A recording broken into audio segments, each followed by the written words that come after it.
In this question, we are going to take a look at an example of evaluating a function of two variables. So I've got a square root function, and it is 49 minus x squared minus 49y squared. Okay, so I'm going to evaluate some values and also find the domain and graph the domain. All right, so the evaluation is very simple. The only thing you've got to do is remember that square root of 0 is actually defined, and that is 0.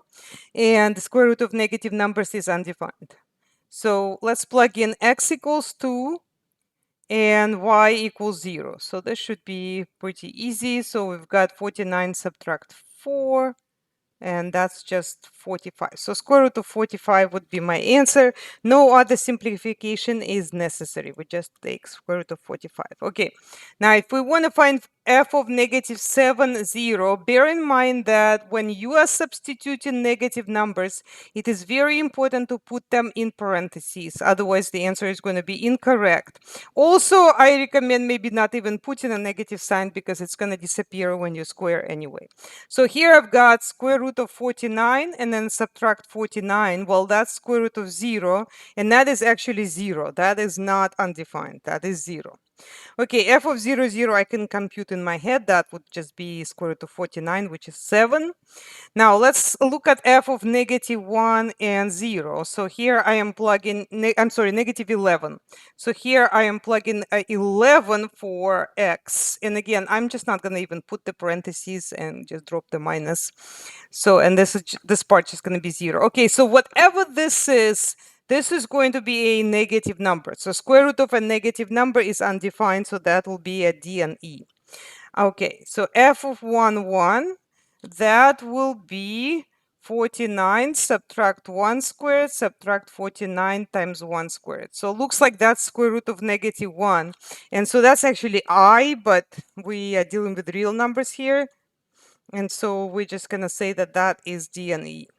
The last one we do is f of negative 1 and 1 over 7. So we plug in a negative 1 for x. But again, when a negative number is squared, that negative will just disappear. So I'm not going to even write it. And then 1/7 squared is 1 over 49. So here 49, 49 cancels. So to me, this looks like that's 49 subtract 1, subtract another 1. So that's minus 2. So it looks like square root of 47. You cannot simplify that any further, at least I don't think so. So that is done. All right, so now here it's asking you to draw the boundary, but actually you have to draw the domain. So on paper, you will be drawing the actual domain. Here you will be like describing what it is. Okay, so how do I decide what's going to be my domain? So in order to figure out the domain, you need to do two steps. Step number 1, take whatever is the expression under the square root, which is 49 minus x squared minus 49y squared, and make that greater than or equal to 0. So notice the difference between if this was log of this, then it would be strictly greater than 0. But if it's square root of 0 is defined, so it's going to be more than or equal to 0. So this is the inequality we're trying to solve. So we're going to go ahead and take a look at step 1, which is make the inequality equality first. So make it equal to 0 and then see what happens. Now, if x and y both were not squared, then you would have a line equation. If only one of them was squared and the other one was not, then it would be a parabola. And in this case, both x and y are squared, so this is going to be either a circle or an ellipse. To decide what it is, look at the coefficients of x and y, x squared and y squared. Because they're different, this is going to be an ellipse. Okay, so now I just have to decide what this ellipse is going to look like. How do I graph it? In order to graph it, you need to convert it to standard form. So you're going to add the variables so that you move the variables on one side and then the number is going to be on the other side. So I'm also going to add x squared and add 49y squared to both sides. So I will get x squared plus 49y squared equals 49. Now, you can further divide this by 49 because you want standard form. So standard form always has 1 on the other side. standard form for an ellipse. So 49 divided by 49, that's 1. And on this side, we get x squared divided by 49, which is 7 squared, plus y squared. You can think of it as 1 divided by 1 squared. This is going to cancel. But I want the standard form of an ellipse. So no, I don't want you to do anything. I clicked on something. Okay, so it's x squared over a squared plus y squared over b squared equal to 1.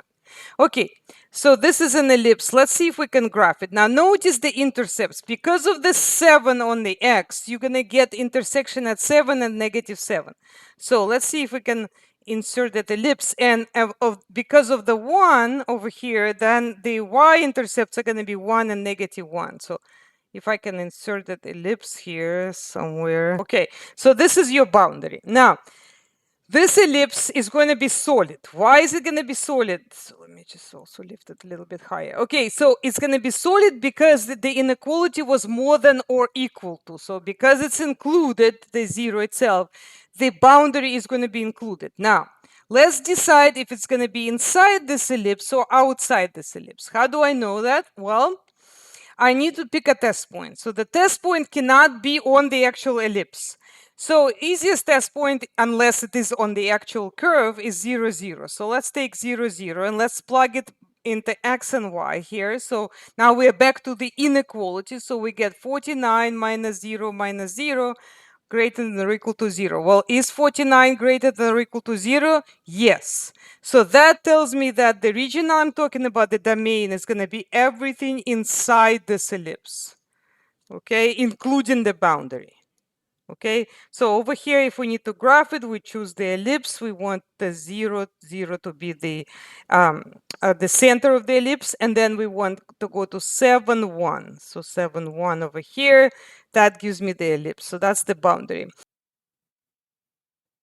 Oh, but it should be inside or on the ellipse with a equals 7, b equals 1. Okay.